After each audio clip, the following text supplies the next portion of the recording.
नमस्कार भाई साहब। आज हम अपना कनपुरा पंचायत के बड़ा शांत खड़ा बनी। ये देखी इतना स्थिति यहाँ खराब बा, और देख सकता नहीं पूरा है यहाँ देखिए पूरा है रेलिंग फेलिंग सब आदमी तूर तार के लेके भाग गई बा। यहाँ के ईंटों नहीं के पता यहाँ के ईंट का भइल।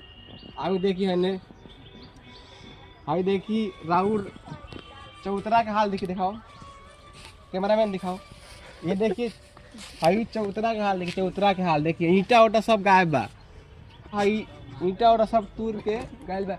जहाँ आदमी हेने चल जहाँ आदमी बैठत ला कबो देखी गाय भैंस बैठत आदमी गाय भैंस हई देखा चौथरा के हाल देख ये देखी चौतरा का हाल पूरा है। लेकिन ए पर ध्यान नहीं के दिया केहू के।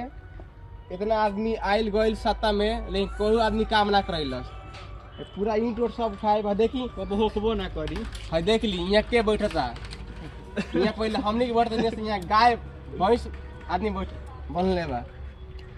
और दिखाओ तो नहीं है ना, हई देख रेलिंग देखी है रेलिंग में भरा हुआ के हमरे दिखाओ जन पूरा राउट टूट टाट गइल बा। इने से देखी भरा हुआ के पीछे का हाल देख रेलिंग। आओ पहले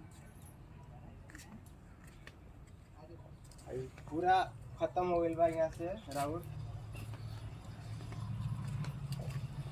देखी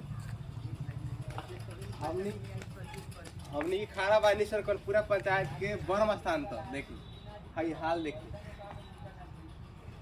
आदमी बताई कब आदमी आके बैठी देखी इतना बदबू मार देते कचरा बा यहाँ सब। देखी आई देखी हाई रेलिंग और ईंटा का भई गइल ऐसा हाल देखी। कौन जमाना में यहाँ 10 आदमी आके बैठत वाला बरम आता ठीक बा, लेकिन आज वो स्थिति इतना खराब हो गई बरम बाबा के कि यहाँ हमनी के छोड़ा खाली माल जाल सब आदमी यहाँ लौकता। खूंटा गाड़ के गाय बना देखी हाय देखी हाय दिखाओ कैमरा में सब है। देखी गंदगी इतना गंदगी बा यहाँ कितना हाथी पूजा स्थल है, लेकिन आदमी पर ध्यान केहू नहीं के देत ठीक बा।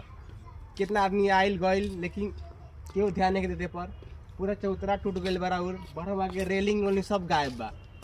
रेलिंग में नहीं के बस यहाँ के लौकता गंदगी लौकता गाय भैंस सब ये बनाइल बा, लेकिन पर ध्यान नहीं के दिया। नमस्कार। ये बरम स्थान की इतना दैनिक स्थिति खराब बा कि गांव के केहू भी पूजा पाठ करे आवता उच्चार गरिया के जाता। कितना गंदगी यहाँ बावे ना कोनो पूरा ईंट सब टूट टाट गइल बा यहाँ के ठीक बा। लेकिन कौन पूरा पंचायत की बरम स्थान है ठीक बा, जो कौन पूरा पंचायत में सबसे मतलब नामियर बरम स्थान रहा सही जो लाहौर में के पास पड़ता ठीक बा। लेकिन मतलब हमनी की उम्र हो गई 26 साल के, लेकिन जे तिया पहले देखे नहीं से बनल उहे अभी तक बनल बा।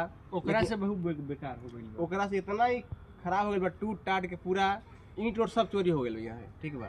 लेकिन आदमी ध्यान नहीं के देते पर केहू आदमी देख ली है खंडहर भइल बा। यहाँ तक राहुल लाहौर माई भी विलुप्त हो गई यहाँ से। क्यों चिंता नहीं कि लाहौर में केने बारी भरम केने बारम चल।